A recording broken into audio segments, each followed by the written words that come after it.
Hello students, today we are doing coordinate geometry and next coordinate geometry के अंदर section formula से related example number 7। पिछली video में हमने किया था कोऑर्डिनेट ज्योमेट्री के अंदर सेक्शन फार्मूला मैंने आपको समझाया था और उससे रिलेटेड एग्जाम्पल नंबर 6 की थी हमने और आज हम करेंगे एग्जाम्पल नंबर 7। अगर आपको मेरी वीडियो अच्छी लगे तो please like share and subscribe करना। चलिए एग्जाम्पल स्टार्ट करते हैं। एग्जाम्पल नंबर 7 है, in what ratio does the point -4 6 divide the line segment joining the points A -6 10 and B 3 -8। पहले हम जो सम करते थे उसमें था कि हमें पॉइंट्स दिए होते थे और रेशियो भी गिवन थी और P के हम कोऑर्डिनेट सेक्शन फार्मूला लगाते थे और सॉल्व कर लेते थे। इस एग्जाम्पल में हमें रेशियो पूछी गई है कि रेशियो फाइंड आउट करो कि किस रेशियो में वो डिवाइड हो रही है लाइन सेगमेंट। तो उसके लिए हम क्या करेंगे, पहले तो पॉइंट सेलेक्ट कर लेंगे, उनको नाम दे देंगे ए बी। ए के पॉइंट है -6 10 और बी के 3 -8 और पी की वैल्यू है -4 एंड 6। सोल्यूशन है, let P -4 6 divide a b internally in the ratio M1:M2 by using section formula. Figure बना ली, उसके कोऑर्डिनेट्स शो कर दिए, ए बी के, पी के भी शो कर दिए और साथ में हमने रेशियो लिख दी M1:M2। इसको सॉल्व कैसे करेंगे तो हम सेक्शन फार्मूले से, लेकिन जो जो वैल्यू होगी उसको हम फिल करते जाएंगे और लास्ट में जो बचेगा वो हमारे पास रेशियो आ जाएगी। सेक्शन फार्मूला लिखेंगे पहले रिकॉल करने के लिए और ख़ुद भी अंडरस्टैंड करने के लिए कि पेपर में हमने सम करना है तो हमें पहले सेक्शन फार्मूला याद होगा, उसकी वैल्यूज हम लिखेंगे तो नेक्स्ट अगले स्टेप में हम उनकी वैल्यू फिल कर सकेंगे। P(x, y) की वैल्यू क्या है, M1 x2 plus M2 x1 over M1 plus M2 and y की M1 y2 plus M2 y1 over M1 plus M2। जो जो वैल्यू आपको दी है वो फिल करते हैं हम।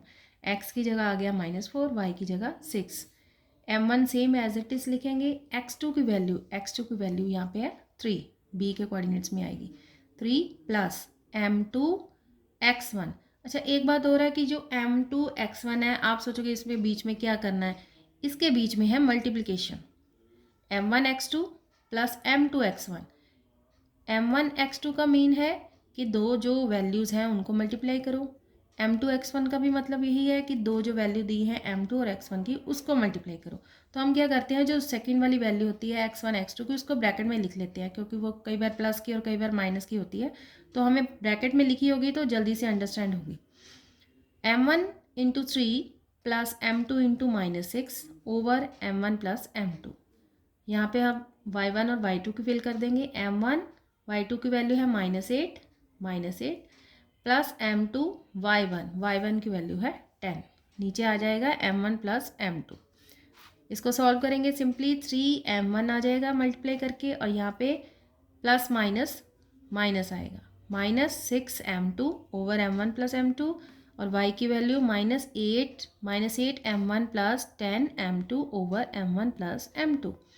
अब इनको अलग अलग कर लेंगे सॉल्व करने के लिए। x की वैल्यू ये हो गई सारी और y की जो वैल्यू है 6 की वो ये वाली हो गई। -4 किसके बराबर आएगा, इस वैल्यू के, इसको लिख लिया, एंड 6 किसके बराबर आएगा, y वाली वैल्यू के बराबर। इन दोनों को अलग अलग लिख लिया। अब इनको सॉल्व करेंगे, ये आपको पता ही है कि इसको हम क्या करते हैं, क्रॉस मल्टीप्लाई करते हैं। इसको क्रॉस करेंगे तो -4 को हम नीचे वाली टर्म के साथ मल्टीप्लाई करेंगे और 1 को इस टर्म के साथ मल्टीप्लाई करेंगे।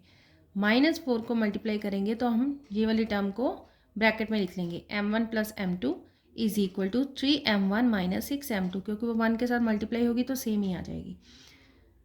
नेक्स्ट ऐसा ही y वाली वैल्यू के साथ होगा, 6 को M1 प्लस M2 के साथ मल्टीप्लाई करेंगे और नीचे जो 1 है उसको जब हम यहाँ पे लेके जाएंगे तो सेम वही टर्म हमारे पास आएगी, -8M1 प्लस 10M2। इसकी ब्रैकेट को खोलेंगे, -4 को M1 M2 के साथ मल्टीप्लाई करेंगे तो आ जाएगा -4M1 और प्लस माइनस माइनस होने के बाद आएगा -4M2 is equal to 3M1 minus 6M2। Same इसकी ब्रैकेट भी ओपन करेंगे, 6 को M1 M2 के साथ मल्टीप्लाई करेंगे, आ जाएगा 6M1 plus 6M2 is equal to -8M1 plus 10M2। अब आपके पास दो कंडीशंस आ रही हैं, दोनों को हम सॉल्व कर लेते हैं। सबसे पहले हम M1 M2 वाली को सॉल्व करते हैं। इसको लेफ़्ट साइड वाली को सॉल्व करते हैं। ये देखिए, ये मैंने फिर दोबारा उसी टर्म को लिखा है, -4m1 -4m2 is equal to 3m1 -6m2। अब क्या करेंगे, m1 वाली टर्म्स एक साइड पे कर लेंगे, जैसे हम x वाली करते थे सम्स में। अब m1 वाली एक साइड पे और m2 वाली एक साइड पे।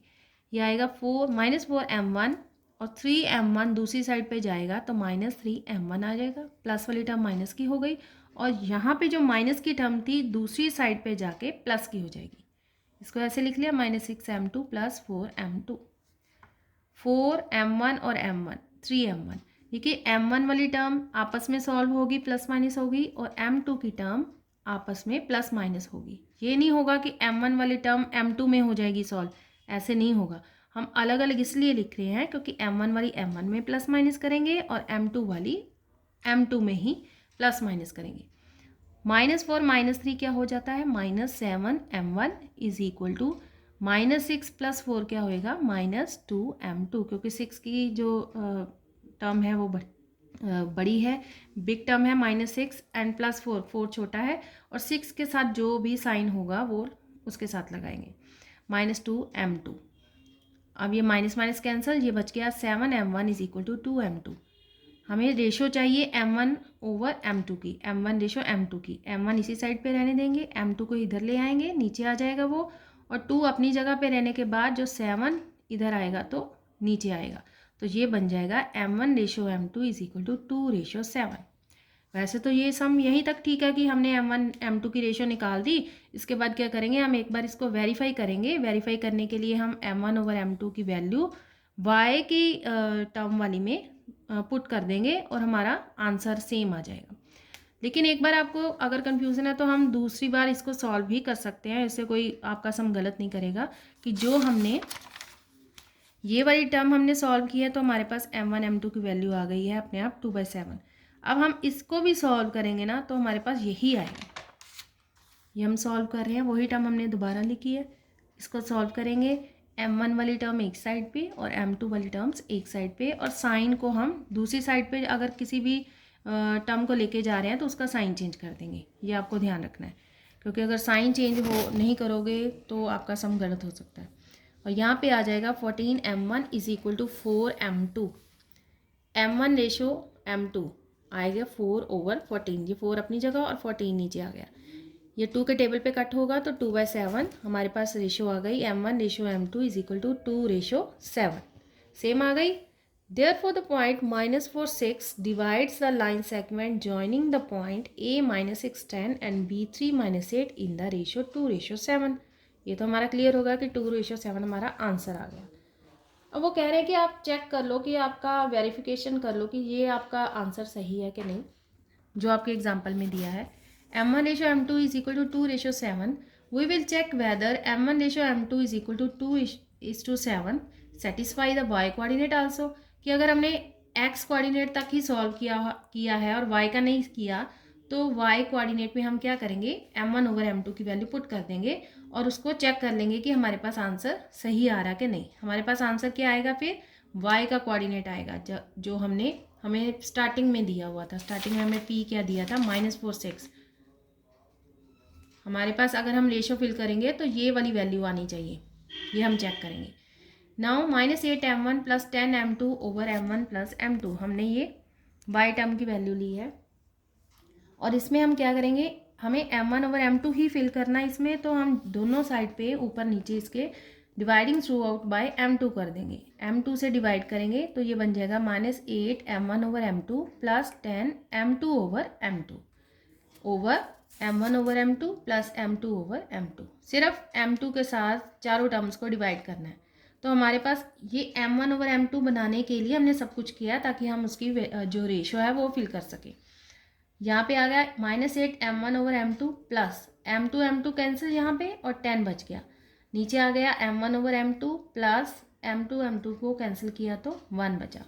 ये आ गया -8 इंटू m1/m2 की वैल्यू क्या है, 2/7। 2/7 यहाँ पे फिल कर दो, प्लस 10 नीचे भी वही वैल्यू फिल कर दी। इसको क्या किया, ऊपर मल्टीप्लाई, -8 को 2 के साथ करेंगे तो आ जाएगा -16/7 प्लस 10/1 नीचे आ गया 2/7 + 1/1। इसको अब हम एलसीएम लगाएंगे, इसको एलसीएम सॉल्व करेंगे इसका। अगर आपको किसी को एलसीएम भी समझना है, नहीं समझ आता, तो आप मेरे को प्लीज़ बताना, मैं आपको अलग से इसकी वीडियो बना के उसको अच्छे ढंग से समझा दूँगी। यहाँ पे तो मैं यही मान के चल रही हूँ कि आपने पिछली एक्सरसाइज में, चैप्टर्स में किया हुआ है, तो आपको आना चाहिए कि एलसीएम क्या है। अगर नहीं आता तो मेरे को बताना, मैं आपको बता दूँगी, समझा दूँगी अच्छे ढंग से। तो ये हमने एलसीएम सॉल्व कर दिया इसका। ये आ गया -16 + 70/7 एंड नीचे आ गया 2 + 7/7। ये सॉल्व करने के बाद आपके पास, मल्टीप्लाई करने के बाद आपके पास आंसर आ गया 6। 9 को 6 के साथ मल्टीप्लाई करोगे तो 54 आएगा।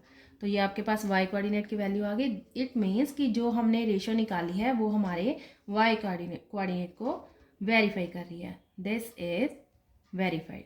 ये हमारा यहाँ तक हो गया।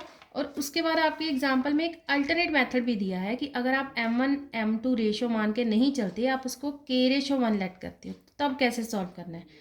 The ratio m1/m2 can also be written as m1/m2/1 और इसकी जगह पे हम क्या लगा देंगे, k/1।